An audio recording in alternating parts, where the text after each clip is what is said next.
Hi வாங்க என்னோட style banana pancake எப்படி பண்ணலான்னு பார்க்கலாம். அதுக்கு முன்னாடி இதுதான் என் வீடியோ ஃபஸ்ட் டைம் பார்க்குற மாதிரி இருந்தால் சப்ஸ்கிரைப் பண்ணிக்கோங்க. வீடியோ ஸ்கிப் பண்ணாமல் பாருங்கள்.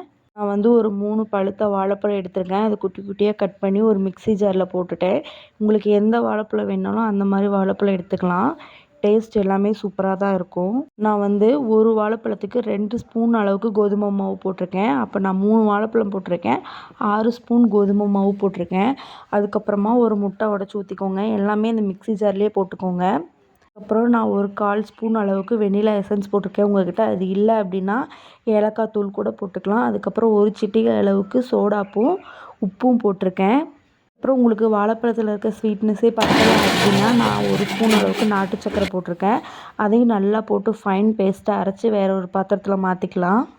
பேன்கேக் ரொம்பவே சூப்பராக இருக்கும். குழந்தைங்களுக்குலாம் ரொம்ப பிடிக்கும். நீங்களும் இதை உங்கள் வீட்டில் ட்ரை பண்ணி பாருங்கள். அதுக்கப்புறம் அடுப்பை ஆன் பண்ணி ஒரு கடாயை எடுத்து வச்சுக்கோங்க. நல்லா ஹீட் பண்ணிக்கோங்க.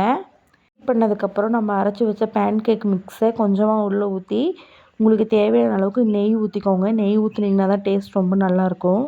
ஊற்றி மூடி வச்சு 2 பக்கம் வேக வச்சதுக்கப்புறம் தேன் ஊற்றி சாப்பிடுங்க. ரொம்பவே சூப்பராக இருக்கும். தேங்க்யூ.